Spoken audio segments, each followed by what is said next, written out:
Welcome back to the porphyrin biosynthesis playlist. This will also be in the Cytochrome P450 playlist and perhaps some other places as well.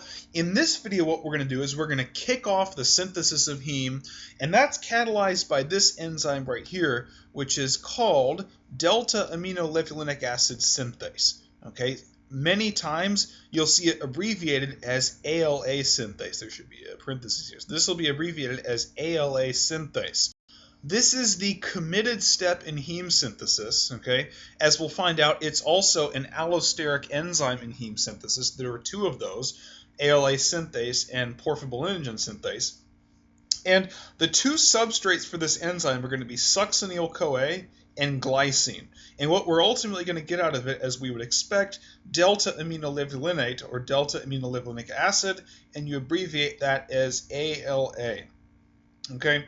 So we'll get into the mechanism shortly, but I want to talk about some important facets with respect to this enzyme. This enzyme, like all the other enzymes in the pathway, are so important to life because they represent the synthesis of heme. And heme is, of course, used in myoglobin, it's used in hemoglobin, cytochrome C oxidase, cytochrome C, cytochrome P450s, nitric oxide synthase. So many enzymes and proteins use heme. So you've got to have a way to synthesize heme, okay? But things can happen that are not so good, where you could have a deficiency of δ-Aminolevulinate synthase. And that particular disease is called X-linked sideroblastic anemia.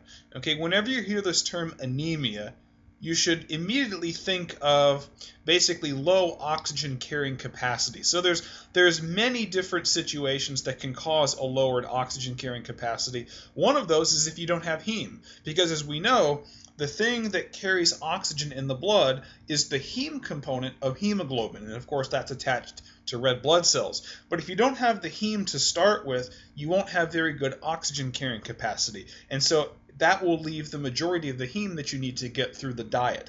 Okay, so heme is something you can get through the diet, but you would like to be able to biosynthesize it, because if you imagine that red blood cells are being constantly turned over, they die all the time, you crush them when you walk, so you've got to have a way to make these heme molecules. If you don't, you have to get it through the diet, and even then, you're still going to have the symptoms of deficiency of this enzyme. Okay, now for the most part, when we're talking about heme synthesis, if you have a deficiency of one of those enzymes, it's usually called a porphyria, except for this enzyme. This particular deficiency is not technically classified as a porphyria, but it's going to elicit a lot of the same symptoms because it's also a deficiency of an enzyme in heme synthesis. Okay, so basically what happens when you can't make δ-Aminolevulinate acid is you have trouble producing heme in large enough quantities. So basically what happens whenever you can't synthesize δ-Aminolevulinate acid is you have problems biosynthesizing heme, and like I said, then a lot of it comes down to getting it from the diet and so forth. Okay, but you have problems making it, okay, which can ultimately lead to different types of anemia, like this one, X-linked sideroblastic anemia. Okay. Also, what we'll find out later in the pathway is there's an enzyme called ferrochelatase, and this is the terminal enzyme in the pathway, and what it does is it takes the future descendant of ALA, which is protoporphyrin 9, and it chelates an iron right in the center of the porphyrin ring. Now, obviously, for that reaction, iron is a substrate. Iron is what gets chelated in the porphyrin ring. But see, if you don't have the porphyrin ring to begin with, it doesn't matter how much iron you have. You're not going to be able to synthesize heme because you haven't made δ-Aminolevulinate acid, so you can't make the heme nucleus. Okay? But in that case, iron tends to accumulate. And so if iron accumulates, it can cause things like hemochromatosis, which are symptoms caused by excess iron. If you really think about what iron can do, iron basically is a transition metal, meaning it likes to transition between oxidation states. So basically, if you have some amount of, say, iron in the 3+ state, that would be in equilibrium with a certain amount of iron in the 2+ state. And there's some other oxidation states that aren't as common. But this right here, this represents the equilibrium between the two most common oxidation states of iron. And basically, in order to go one direction or the other, you have to do an oxidation or a reduction. So what that means is that iron, if left unchecked, could spontaneously and non-enzymatically oxidize all sorts of proteins, membrane lipids, membrane proteins, DNA, all sorts of nasty things that you don't want to happen. So that's ultimately the root of the cause of hemochromatosis. Is you don't have the porphyrin ring system, you can accumulate iron. And one thing that we have to mention about this particular reaction of going from succinyl-CoA and glycine to delta-aminolevulinic acid is that it's a pyridoxal phosphate-dependent enzyme. In fact, what it's initially going to involve is a pyridoxal phosphate-dependent decarboxylation. We'll eventually look at the mechanism of that in this video. Also, pyridoxal phosphate comes from the vitamin B6. B6 is a water-soluble vitamin. It's something that humans cannot biosynthesize. We can't make the pyridoxine nucleus, so we have to get that through the diet, but processing yields B6. But what they found is that you can actually treat some of the symptoms of the deficiency of ALA synthase, X-linked sideroblastic anemia, by supplementing with vitamin B6. That at least alleviates some of the symptoms, but it's not something that can alleviate all of the symptoms. So definitely porphyrias and X-linked sideroblastic anemia are not things you want to have happen to you, okay? But they are caused by mutation, and this particular one is X-linked, okay? So it's a genetic disorder, okay? Now, there's some other things about ALA synthase that I want to mention. We already mentioned that, number one, it has a requirement of using pyridoxal phosphate. Now, like I said, the nucleus of pyridoxal phosphate, pyridoxine, humans cannot biosynthesize that. Okay, that's something that would be an essential vitamin, and that's what vitamin B6 is. So we have to get that through the diet, and then processing by a couple of enzymes gives us pyridoxal phosphate. That, of course, gets attached to the enzyme, and then we can do various transformations. Like in this case, the pyridoxal phosphate is going to be used to decarboxylate glycine. Okay? And then there's some other things about ALA synthase that are important with regards to regulation. It turns out that when you're in low energy charge, and I highly recommend that if you don't know what that means, go watch the video on energy charge. But when you have low energy charge in the cell, like for instance when there's low ATP, okay, that basically means that you're going to have high delta-aminolevulinic acid synthase activity, okay? Also, if you have high cyclic AMP levels, which would result from high ATP levels, meaning you're in high energy charge, that correlates with low delta-aminolevulinic acid synthase activity. Okay, so the activity of this enzyme is highly dictated by the energy charge of the cell. Okay, and one thing that I do want to have you bear in mind is this particular enzyme is a mitochondrial enzyme. We're basically going to make delta-aminolevulinic acid, and then we're going to transport it out of the mitochondria into the cytosol, where it will react with porphobilinogen synthase to give us porphobilinogen. That will go through a process of enzymes to give us coproporphyrinogen, and then coproporphyrinogen will go back into the mitochondria, and the rest of the transformations to get to heme will occur there. Okay, so that's a little bit about the enzyme. But there's some other ways we can regulate it, and part of it is by its half-life. It turns out that delta-aminolevulinic acid synthase is a very unstable enzyme. So its half-life is only about 1 hour or 60 minutes. So this enzyme is not one that you have to worry about being there for a long period of time.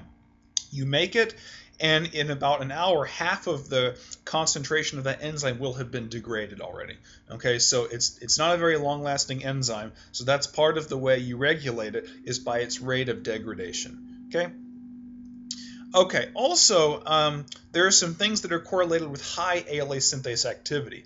One of them is hypoglycemia. So when you have low sugar content, when you have low blood sugar, okay, theoretically what should happen is you should be in low energy charge in that state. And we already know that low energy charge corresponds to high δ-Aminolevulinate acid synthase activity.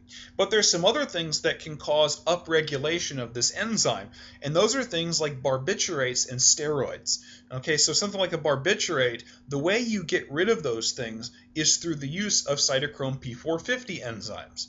Well, hey, cytochrome P450 enzymes use heme, the product of this pathway. So it would make sense that if you're trying to get rid of something like phenobarbital, a barbiturate, if you're trying to get rid of that, then make the coenzyme that's used to get rid of that, right? Because the coenzyme of cytochrome P450, the one that gets rid of the barbiturate, is heme. So make the coenzyme that you need to get rid of the barbiturate, like phenobarbital or something like that. And it turns out that something like phenobarbital is a potent upregulator of certain P450s, and then also this enzyme ALA synthase. Okay.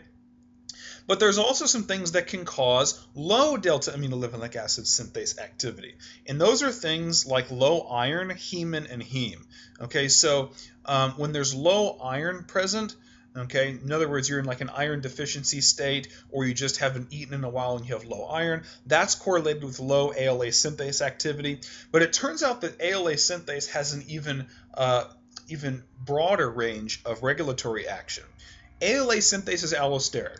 Okay, and there are two main things that allosterically inactivate ALA synthase, and those are heme and hemin. Now, hemin is not really going to be a normal biomolecule, but heme obviously is. Okay, so the protoporphyrin IX nucleus can come back and allosterically inhibit this enzyme. So let's think about this reaction for just a second. Okay, this reaction is the committed step in heme synthesis.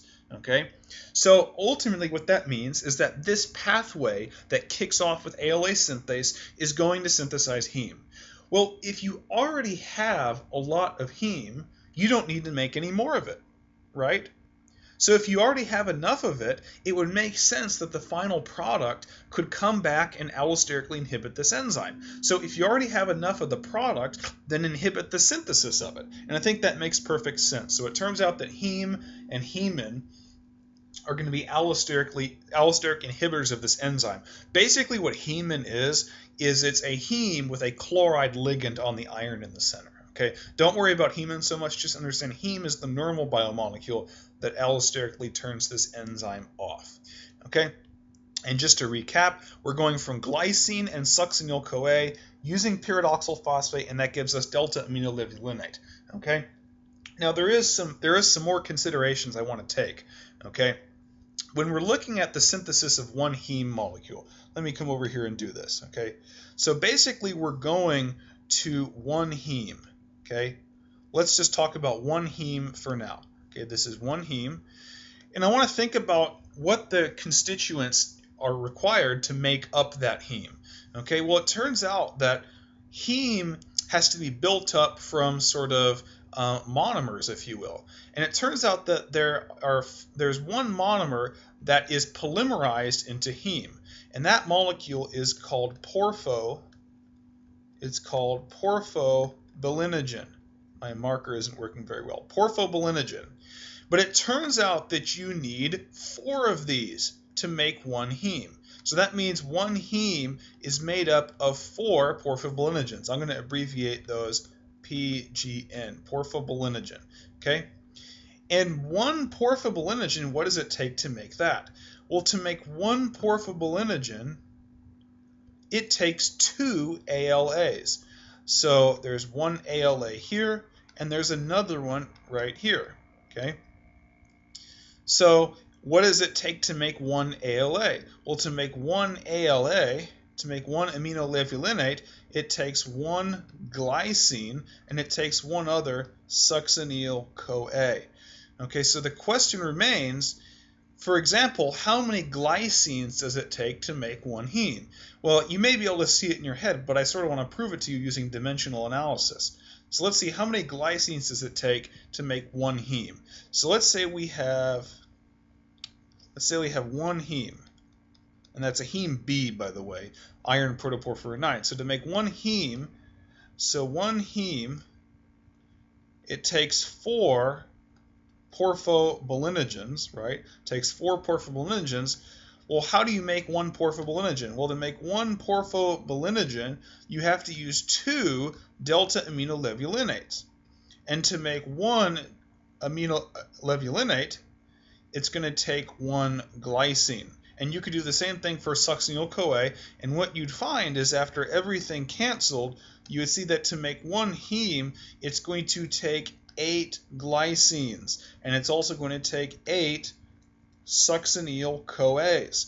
So this is a really important point with respect to heme synthesis that you absolutely have to understand. Okay, heme synthesis, it's important that you regulate it.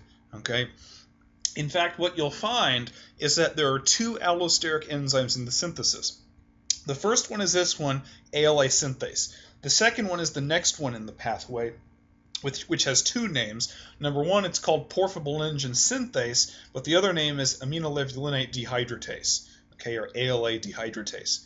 And the question is, and I want you to pause the video for a second and see if you can figure out based on this right here. The question is, why would you want to regulate this so tightly? Okay, and the reason you want to regulate it tightly is, where do these succinyl-CoAs come from? They come from the TCA cycle. So what it means is that to synthesize one molecule of heme, you are certainly sacrificing a lot of energy that would ordinarily go, to fuel something like the electron transport chain, but you're actually taking that energy out of the TCA cycle and you're using it to make heme. Okay, and this is the pathway to make ALA that's done in mammals. So this is what we do. There's another pathway to make ALA that's done in prokaryotes, but we're not going to do that in this video. We're focused on the mammalian one. So we have to sacrifice 8 succinyl-CoAs in order to make one heme. Okay, so it's a very energetically costly process. Okay, energetically costly. Okay. So now that we've seen the general reaction, I want to look at the mechanism and see exactly what happens. Okay, so basically we're going to have to use glycine. Okay, that's the first thing that's sort of going to come into the active site. And the very first thing we have to realize is there's this pyridoxal phosphate here in the active site. Okay, and see, the thing about pyridoxal phosphate that's really useful is it's really good at operating using Schiff base chemistry. Okay, if you're not familiar with what a Schiff base is, let me give you a crash course. A Schiff base is basically a carbon-nitrogen double bond. Okay, and in most cases when you have simple Schiff bases, the carbon, which I'm going to highlight in yellow, the carbon becomes extremely electrophilic, meaning that it's really prone to nucleophilic attack. Well, that's pretty handy because glycine's amine starts out this mechanism as a nucleophile. And so what we're going to do is we're going to nucleophilically attack the PLP at that carbon. We're going to do some proton transfers, and we're going to ligate the glycine in a Schiff base linkage to the pyridoxal phosphate. Let's look to see how that happens. So the first step of the mechanism is going to be a proton rearrangement with a nucleophilic attack. So what's going to happen is, number 1, the glycine is going to attack this carbon, okay? And when it attacks that carbon, these pi electrons break the bond. The bond breaks, and these pi electrons come out and abstract this proton from the glycine. Okay, and so what we get is this adduct between the lysine pyridoxal phosphate and the glycine. So the next thing that's going to happen is we're going to actually form the Schiff base. Okay, so this lone pair is going to kick in here to form the Schiff base, and that's going to cause lysine to be expelled as the leaving group in the deprotonated state. Okay, and so what that does is it generates the Schiff base linkage between glycine and pyridoxal phosphate. Now, effectively what we've done by doing this is we've activated that carboxyl group for decarboxylation. And to understand that, we need to understand a little bit about pyridoxal phosphate's chemistry. This nitrogen right here, it's actually very important that it be in the protonated state. Because what can happen is you can actually do a double bond rearrangement when the decarboxylation occurs. that can effectively cause this nitrogen to act as an electron sink. Okay, what an electron sink means is that you can do a pi electron rearrangement that basically puts the electrons on the nitrogen as a lone pair. Okay, let's look to see how that happens. And to do that, I'm basically going to show you an intermediate. Okay, so this is what happens. Okay, the decarboxylation occurs. So this lone pair kicks in here, and that effectively breaks this bond that I'm going to highlight in yellow. So this bond right here breaks, and what you end up forming is this carbon dioxide after that step. Now what's going to happen is those electrons are going to come in, and they're going to cause this pi electron rearrangement. So these pi electrons kick in here, these kick in here, and then these pi electrons end up as a lone pair on the nitrogen. So you can kind of see how the electrons are sort of being funneled into that nitrogen, therefore the sink analogy. So we call it an electron sink. If you've seen anything on, things like NAD or NADP chemistry or FAD or FMN chemistry, you've probably seen nitrogen acting as an electron sink. And the only way it acts as an electron sink is if you have this shift base type of situation, which you do in pyridoxal phosphate. You'd also see that if you looked at NAD or NADP or FAD and FMN, they also have shift bases that can use this electron sink type of chemistry. Okay, and so what we generate is this intermediate right here. Okay, now this intermediate, the quinonoid intermediate, so that's important. This is the quinonoid intermediate.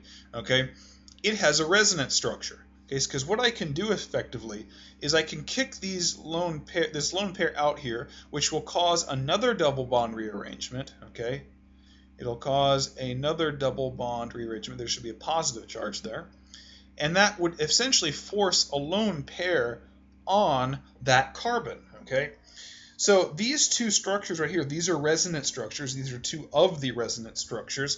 But it turns out that the resonance structure that I want for the mechanism is this one right here, because what I'm trying to do is get this carbon right here to act as a nucleophile.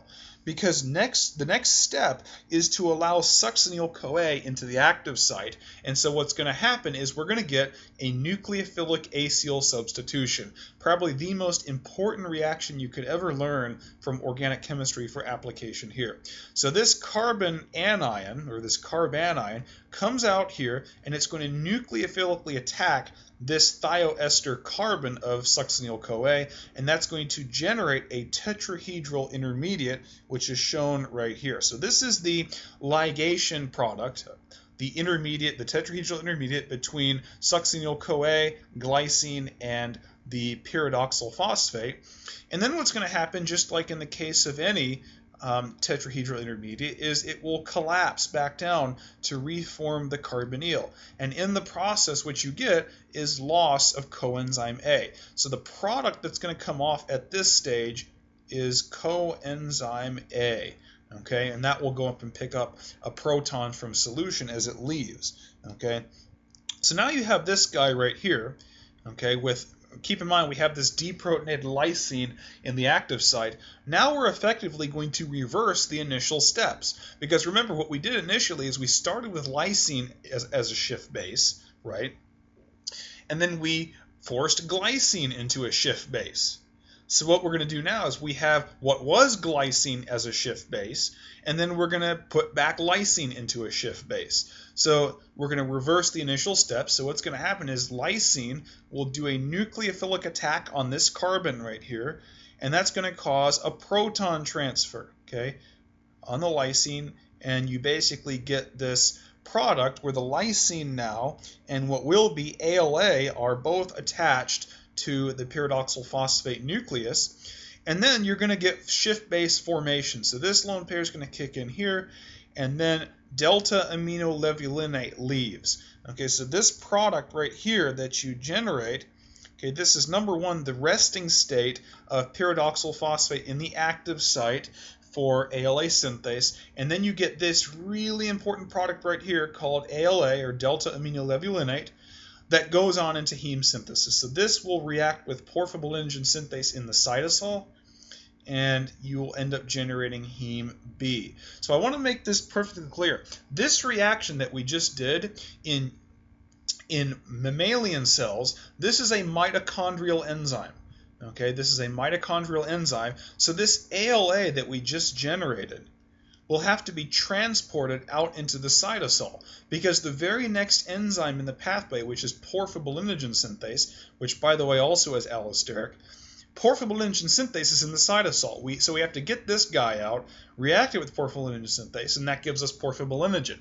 And that will go on into the rest of heme synthesis, and we'll talk more about those reactions later. So I hope this video gave you a little bit of intuition on ALA synthase, some of the regulation, the mechanism. So see you in the next video.